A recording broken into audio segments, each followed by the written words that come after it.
at Overdrive 1050, we're asking people, what could the Blue Jays pitch that no other team can? And get creative with this, because it can be as simple as the Gardner sucks. No other city has the Gardner. If maybe you can buy a house in Forest Hill and you can wait for the Eglinton LRT. By the end of your contract, it'll probably be prepared. Who knows?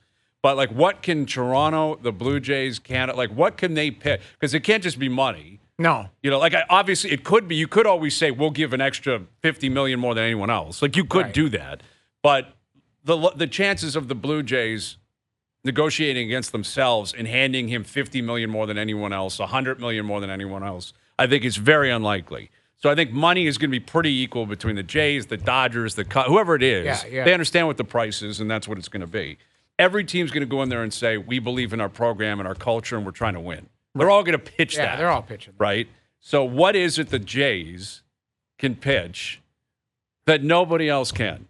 I can give you one that we all experienced on Saturday night. Go ahead. The alumni box down at the Leaf game. Ooh. Maybe that's something. Oh, you could get involved. You can send a note to Shapiro and Atkins and say, whenever Ohtani wants to go to a game, he can be my guest in the alumni box. That's all I can think of, man. I was going to say, Well, like, that's you a can 10 be bell like thing, though. Yes, a it is. hero of a whole country because the Jays represent the whole country. But I honestly think wherever an athlete is from nowadays, I don't think anything like that would mean anything to them. Do you know what I mean? Like something kind of sentimental like that, like you could capture the attention of a whole country. I think you'd be like, yeah, great. I play baseball. I just think I don't know of any era anyone would. I'm trying to think, like, what about Canada? What about Toronto?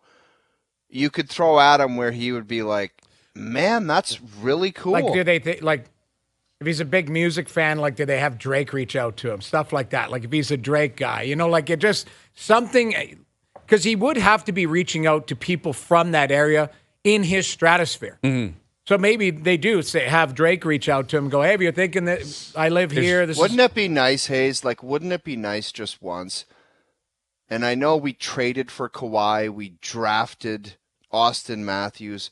Wouldn't it be nice for somebody sometime to just say, you know what? I've been to Toronto when I played there. I just love the city, and this is the place I want to play. Like, instead of like trying to dig up pitches and getting Drake to call them and all this other BS you got to do when you're trying to sign a guy, like, wouldn't it be nice just one time for a guy to say, the time I spent in Toronto, I love the city. Mm-hmm. It fits what I like and what I like to do, and that's what I picked. Like, God, that would be nice to hear one damn time.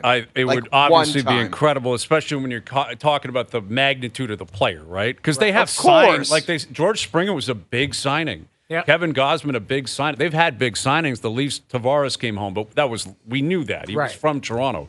It was about him coming home, not to a city that was foreign to him. I do think that could be a part. I don't know if that's the pitch necessarily, but possibly a part of his thought process is, you know, maybe he doesn't love the U.S. Maybe, I don't know, maybe he'd prefer to live in Canada. Maybe he'd prefer, I don't know. I mean, obviously at this point we don't know, but that is the most unique thing. It's the only team that is not in the United States. Maybe he would feel more comfortable up here. But, yeah, I mean, it would obviously be the biggest signing in Toronto sports history, Canadian sports history. It would immediately rattle the cages of every American media member, too. They'd freak. Think about it. Just like when the Raptors won the title. Remember how many sour Americans, like I'm talking big profile media members that were like, this sucks. Why is it up here? Why is Kawhi up here? Blah, blah, blah. And it was like we had a chance to kind of just revel in that. Like just like licking tears. It's just like, Masai made the deal, Kawhi came up, and it worked out beautifully. Yeah. And yes, he left afterwards, and obviously we know, that didn't necessarily go the way that the Raptors wanted it to, or Raptor fans for that matter.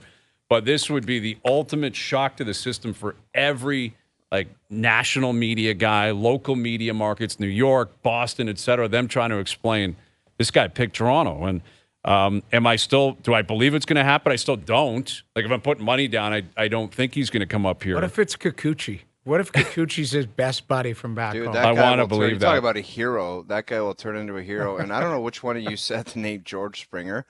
I've been reading, just random baseball tweets. I'm kind of getting the feeling that it hasn't been that long with this kind of core group, but they really want to get away from almost all of it. Like, I kind of heard Springer's name dabbling out there in some tweets, and I was like, what the hell?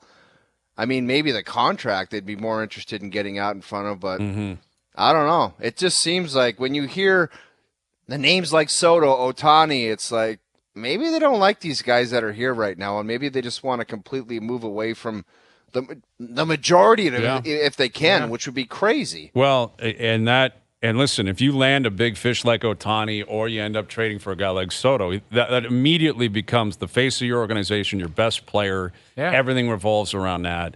And everyone's going to have to shift. Like that has to factor into the way you're thinking about team building. All of a sudden, Bo Bichette, Vladdy Guerrero, George Springer, you guys are further down the list. Yes. Like it's not your team anymore. Like you are clear cut behind this guy. And like the Soto stuff, you see reports already coming out. Maybe the Jays aren't as much in on that. I think they feel they can control the messaging on that because, it's going to cost something to acquire him.